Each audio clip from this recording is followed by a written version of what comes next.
नमस्कार दर्शकों, मैं हूं ऐश्वर्या कपूर और आप देख रहे हैं मेरे साथ पूछता है भारत। शुरुआत ऐश्वर्या के एजेंडा से। ऐश्वर्या के एजेंडा में बात, भाई ये चाचा और भतीजे की लड़ाई ने ये जो रायता फैला है महाराष्ट्र में, एनसीपी में, एक तरफ शरद पवार खड़े होते हैं, कहते हैं मैं पार्टी का सिंबल और पार्टी जाने नहीं दूंगा, तो दूसरी तरफ भतीजे खड़े होते हैं, अजीत पवार कहते हैं चाचा पीछे मुड़ के तो देख लो, विधायक है ये नहीं, विधायक है नहीं तो कहां से रखिएगा। उन्होंने कहा कि आप मेरे पिता समान हैं, लेकिन पिछली बार भी यानी 2019 में भी जब बीजेपी के साथ जाने की बात हुई थी तो शरद पवार ने हां बोला था। पहले उन्होंने साफ तौर से कहा कि गुलाटी शरद पवार ने मारी, यू टर्न शरद पवार ने लिया, वापस अपने शब्दों से शरद पवार हुए, मुकरा कौन? शरद पवार। अजीत पवार कह रहे हैं इस बार भी जब बात शुरू हुई तो आपने हां कहा। अजीत पवार शरद पवार से बोल रहे हैं, संबोधित जनता को कर रहे हैं, क्योंकि अजीत पवार को भी पता है इलेक्शन आने वाला है और चाचा सिंपैथी वोट लेना चाहेंगे। सेम फॉर्मूला जो कि उद्धव ठाकरे सोच रहे हैं कि उनके लिए चलेगा, क्योंकि एकनाथ शिंदे के पास नंबर्स हैं, एमएलएज हैं, सांसद हैं, इसीलिए शिवसेना उनके पास है, सिंबल उनके पास। लेकिन उद्धव ठाकरे ये सोच रहे हैं, उनके जो ग्रेट एडवाइजर्स हैं जिसमें से एक संजय राउत जी, उन्होंने बोला है देखो शांति से बैठो, सिंपैथी वोट आएगा, सिंपैथी। तो शरद पवार को लग रहा है, तो चाचा को लग रहा है कि भाई सिंपैथी वोट आ जाएगा। लेकिन क्या सचमुच ऐसा होगा? क्योंकि अजीत पवार कह रहे हैं इस बार भी तो आप ही ने शुरुआत की थी, फिर आप पलट गए, लेकिन इस बार सारे विधायक मान चुके। अजीत पवार ने कहा चिट्ठी है मेरे पास 2019 की भी चिट्ठी, जिसके अंदर 53 के 53 विधायक, इस बार तो कहा जा रहा है 43 से शुरू हुए थे और 35-38 साइंड उनके साथ आज खड़े थे उनके पीछे। चाचा से दुगने विधायक आज भी अजीत पवार के पास है, भतीजे के पास है। तो सवाल यह है कि किसका दरवाजा कौन खोल रहा है और कौन बंद कर रहा है? क्योंकि लोग कह रहे हैं देखो ये जो लोग चले गए बीजेपी के साथ, बीजेपी तो अलायंस करना जानती नहीं, ये कहा जा रहा है कि ये जो मोदी और शाह की बीजेपी है ये तो अलायंस, यही तो कांग्रेस पार्टी कहती है ना। लेकिन कांग्रेस पार्टी को क्या ये समझ आ रहा है कि रायता सिर्फ महाराष्ट्र में नहीं फैला है, पंजाब में अकाली नेता कुछ भी कहें, दर्शकों समझिए मेरी बात, ये जो चाचा और भतीजे खड़े हैं ना, इन्होंने ऐसा रायता फैलाया है कि समेटे नहीं सिमट रहा। आप समझिए विपक्ष में खलबली सी मच गई है, हाला चाला टाइप आ गया है, अर्थक्वेक। पंजाब में अकाली दल जो एनडीए का भाग था, लेकिन बादल्स ने, फर्स्ट फैमिली ने सोचा नहीं, लेकिन अब समझना पड़ेगा, क्योंकि स्वर्गीय प्रकाश सिंह बादल जब तक थे, द आयरन मैन, जब तक वो थे तब तक कोई विधायक उनकी बात को टाल नहीं सकता था। कोई विधायक पंजाब का अकाली दल का उनके खिलाफ नहीं जा सकता था, लेकिन अब वो नहीं है। And this is a reality जो सुखबीर को पता है।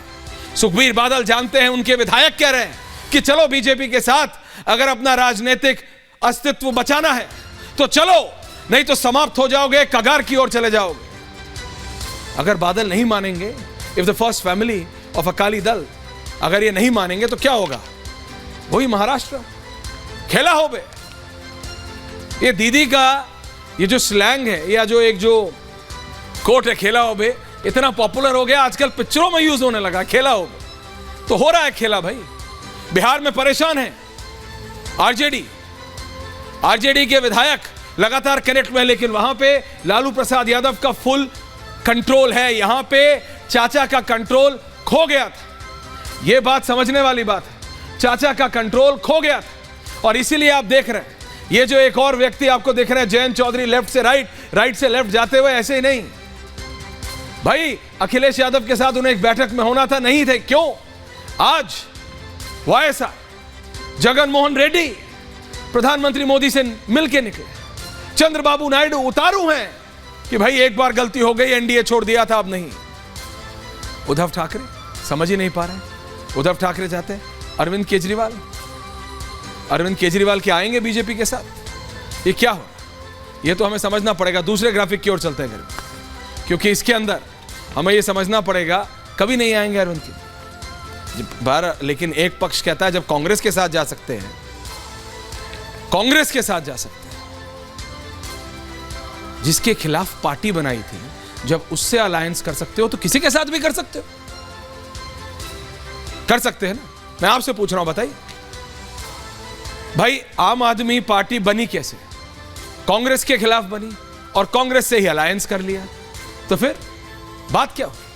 तो राजनीति में एक बात तो साफ है, और यह सवाल विपक्ष बीजेपी पे उठा रहा है कि जिसको आपने करप्ट कहा, जिसको बीजेपी ने कहा कि करप्शन में लिप्त है, जिसको बीजेपी ने कहा कि भाई इसके ऊपर इतने फलाना केसेस, फलाना करोड़, और करोड़ एक आध दो नहीं, 000 लगाते रहिए दर्शकों, लगाते रहिए, फोन का कैलकुलेटर तो बोल जाएगा। इतने करोड़ों के स्कैम किए हैं, क्या उनकी फ्री एंट्री दे देंगे आप अपनी पार्टी में? क्योंकि विपक्ष तो यही कहता है ना, पहले तो कहता था वॉशिंग मशीन है, बता दो कौन सी, फ्रंट लोडर की टॉप लोडर, लेकिन अब तो बता दिया है कि डिटर्जेंट साथ में दे रही है बीजेपी, पहले धो फिर आओ। तो ये हो क्या रहा है राजनीति? क्या जिस पे आप इल्जाम लगाएंगे वो करप्ट है और वो आपके पास आ जाएगा, तो क्या वो पूरी तरह साफ है? विपक्ष कह रहे हैं अगर ऐसा होता रहा तो 24 से पहले तो विपक्ष बचेगा ही नहीं। आम आदमी पार्टी तो इल्जाम लगा ही चुकी है, याद है कि नहीं आपको? हालांकि बीजेपी ने बिल्कुल नकार दिया था सिरे से कि इन्होंने तो मनीष सिसोदिया को ऑफर दे दिया है। अब भाई अजीत पवार के आने के बाद तो खेला हो भाई, कुछ भी हो सकता है। वहां अखिलेश यादव परेशान है कि कहीं उनके बचे कुछ विधायक ना निकल जाए पीछे से, वो रोज फोन पे बात कर रहे हैं।